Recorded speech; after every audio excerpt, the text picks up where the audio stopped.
Hello friends, कैसे हैं आप सभी। आशा करते हैं कि आप सभी अच्छे होंगे। आज हमारा डी फार्मेसी का एक सब्जेक्ट है फार्माकोग्नोसी, जिसका हमारा आज पहला लेक्चर है।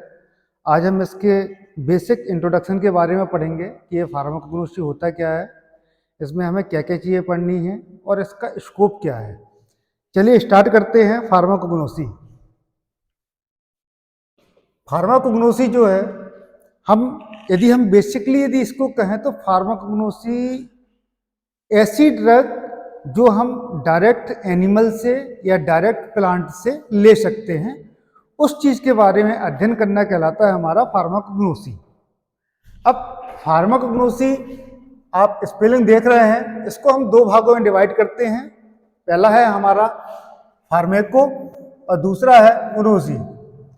फार्मेको का मतलब होता है ड्रग, मतलब दवा, और ग्नोसिस का मतलब होता है नॉलेज, उसका ज्ञान। दवा का ज्ञान ही होना क्या होता है हमारा फार्माकोग्नोसी।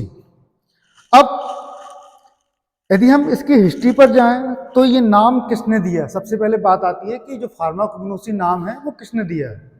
तो बहुत सारी चीजें हैं, लेकिन हम दो वैज्ञानिक हैं जिन पर हम फोकस करेंगे। 1811 में एक जॉन एडम नाम के वैज्ञानिक थे। इन्होंने सबसे पहले इस शब्द का यूज किया था, और उसके बाद भी दो चार वैज्ञानिक और हैं। फिर 1815 में सेल्डन ने इनका यूज किया था। बेसिकली हम दो नाम हमको मोस्टली मिलते हैं, इसलिए हम दो नाम को कवर कर रहे हैं। पहला जॉन एडम, जिन्होंने 1811 में पहली बार फार्माकोग्नोसी शब्द का इस्तेमाल किया था, और फिर दूसरे हमारे सेडलर, जिन्होंने 1815 में फार्माकोग्नोसी शब्द का इस्तेमाल किया था। अब बात करते हैं फार्माकोग्नोसी की डेफिनेशन की, कि फार्माकोग्नोसी होता क्या है। लिखा है इसमें, pharmacognosy is study of medicine और क्रूड ड्रग। अब दो चीजें हैं, मेडिसिन या फिर क्रूड ड्रग। मेडिसिन क्या होती है? मेडिसिन होती हैं दवाइयां, और क्रूड ड्रग होते हैं जो हमें डायरेक्ट प्लांट से ऑब्टेन्ड होते हैं, वो होते हैं हमारे क्रूड ड्रग। तो pharmacognosy is the study of medicine और crude drug produced from natural source. Main मुद्दा है हमारा क्या?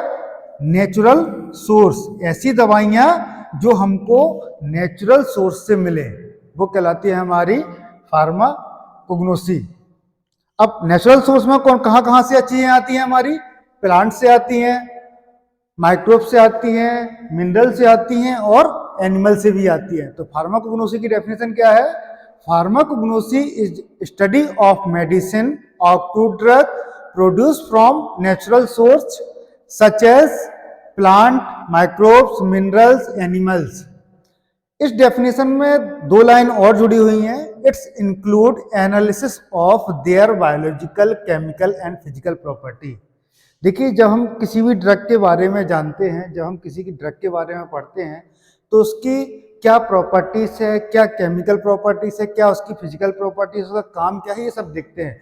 तो फार्माकोग्नोसी में भी सबसे पहले जो, यदि हम एंशिएंट, बहुत पुराने जमाने की बात करें, तो सिर्फ हम प्लांट और एनिमल से हम सिर्फ डायरेक्ट मेडिसिन को निकालते थे। धीरे धीरे इसमें डेवलपमेंट चालू हुआ, और उसके बाद उसका हम एनालिसिस भी करने लगे। बायोलॉजिकल एनालिसिस, केमिकल एनालिसिस और फिजिकल एनालिसिस, ये सब हम किसमें करते हैं? फार्माकोग्नोसी में। अब बात करते हैं नेचुरल सोर्स की। नेचुरल सोर्स में कितने प्रकार की चीजें आती हैं? नेचुरल सोर्स में हमारी चार प्रकार की चीजें आती हैं। पहला है हमारा प्लांट सोर्स। ऐसी दवाएं जो हमें कहां से मिलती है? प्लांट से मिलती हैं। जैसे हम बहुत पुराने समय से हम किसका यूज कर रहे हैं? नीम का, बबूल का, तुलसी का। इन सब का यूज किस लिए करते हैं हम? एज एंटीबायोटिक भी करते हैं, इम्यूनिटी बढ़ाने के लिए भी करते हैं, इन सब चीजों का प्रयोग करते हैं। तो नीम, बबूल, तुलसी, या फिर और भी प्लांट जिसका हम जिसका हम दवाई के रूप में प्रयोग करते हैं, वो कहां से मिलती है हमें? प्लांट सोर्स से। दूसरा है एनिमल सोर्स। एनिमल सोर्स मतलब ऐसी दवाएं या ऐसा क्रूड ड्रग जो हमें कहां से मिले? जानवरों से मिले। जैसे कि हनी, शहद। शहद हमें कहां से मिलती है? मधुमक्खी से। बीज वैक्स कहाँ से मिलेगी? मधुमक्खी से मिलेगी। इंसुलिन, इंसुलिन कहाँ से मिलेगा? एनिमल से ही मिलेगा। फिर है आपका मिनरल सोर्स। मिनरल सोर्स में आपकी चौक होती है, बेंटोनाइट, ये थोड़ा टिपिकल शब्द हैं, ये आपको बाद में समझ में आएंगे जब ये फार्मास्यूटिक्स वगैरह आप पढ़ेंगे तब आपको ये चीज़ समझ में आएगी। चौक, बेंटोनाइट, ऐसे बहुत सारी चीज़ें हैं जो हमें मिनरल सोर्स से प्राप्त होते हैं। माइक्रोबियल सोर्स लास्ट है हमारा, माइक्रोबियल सोर्स।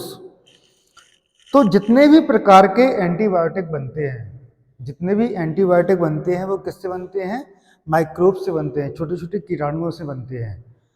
जैसे कि सिप्रोफ्लोक्सिन हो गया, ऑफ्लोक्सासिन हो गया, ये सब किससे बनेंगे? हमारे माइक्रोब से बनेंगे, ये एंटीबायोटिक्स हैं। तो नेचुरल सोर्स में हमारी कौन कौन सी चीजें आएंगी? Plant source, animal source, mineral source और माइक्रोबियल सोर्स। चलिए, ये हमारी डेफिनेशन थी।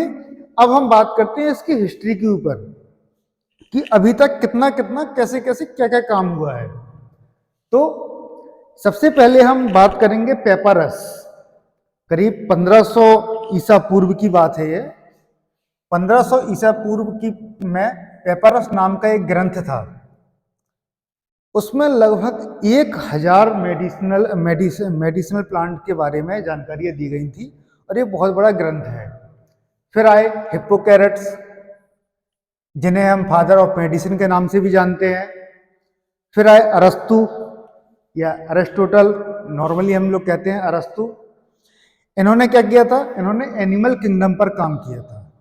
इन्होंने एनिमल किंगडम पर काम किया था, मतलब ऐसी दवाइयाँ जो एनिमल सोर्स से मिलती हैं उसके बारे में उन्होंने अध्ययन किया था।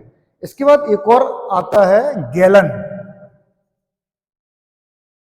गैलन, गैलन क्या थे? एक रोम के एक डॉक्टर थे, फिजिशियन थे, जिन्होंने लगभग 400 मेडिसिनल प्लांट का यूज किया। जिन्होंने लगभग 400 मेडिसिनल प्लांट का यूज किया, इसका अध्ययन किया। और हिप्पोकेरेट्स ने क्या किया था? लगभग 300 मेडिसिनल प्लांट्स का यूज किया था। फिर बहुत सारे, देखिए, यदि हम कहें कि फार्माकोग्नोसी की हिस्ट्री तो हम एग्जैक्टली नहीं जा सकते हैं, लेकिन हाँ बहुत सारे वैज्ञानिक है, सबने अपना अपना दिया है, तो हम इसमें से कुछ ही ले रहे हैं, लगभग 6-7 ले रहे हैं, आए तो हजारों हैं। तो पैरासेल्सिस नाम के वैज्ञानिक थे। तो उन्होंने क्या किया था?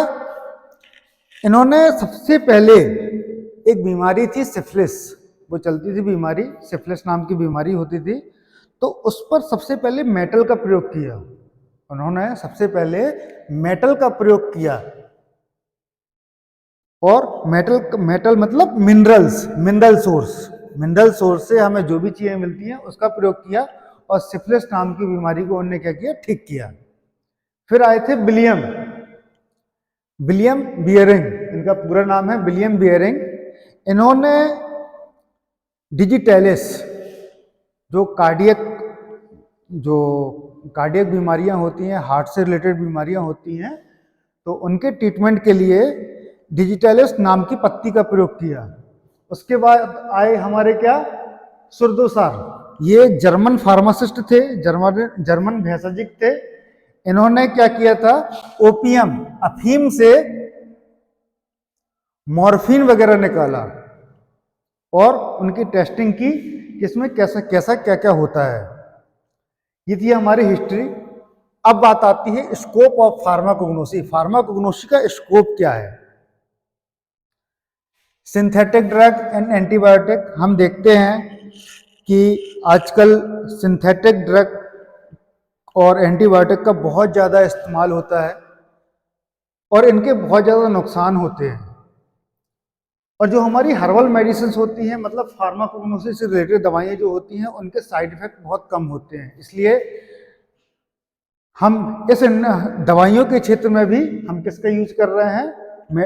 हर्बल मेडिसिन का यूज कर रहे हैं। Cultivation of medicine plant. यदि हमें फार्माकोग्नोसी की बहुत अच्छी जानकारी होगी तो हम मेडिसिन प्लांट का कल्टीवेशन भी कर सकते हैं, नेचुरल प्रोडक्ट बना सकते हैं, फाइटो मेडिसिन में इसका यूज कर सकते हैं, और प्रिपरेशन ऑफ हर्बल मेडिसिन, हम हर्बल मेडिसिन भी बना सकते हैं। ये हमारा स्कोप ऑफ फार्माकोग्नोसी है। अब बात आती है एंडोजीनस सिस्टम ऑफ मेडिसिन। हमारे देश में कौन कौन से सिस्टम चलते हैं? आयुर्वेदिक सिस्टम, यूनानी सिस्टम, सिद्धा सिस्टम, होम्योपैथिक सिस्टम। ये सारे सिस्टम जो आपके हैं वो किस पर आधारित हैं? कहीं ना कहीं फार्माकोग्नोसी पर आधारित हैं।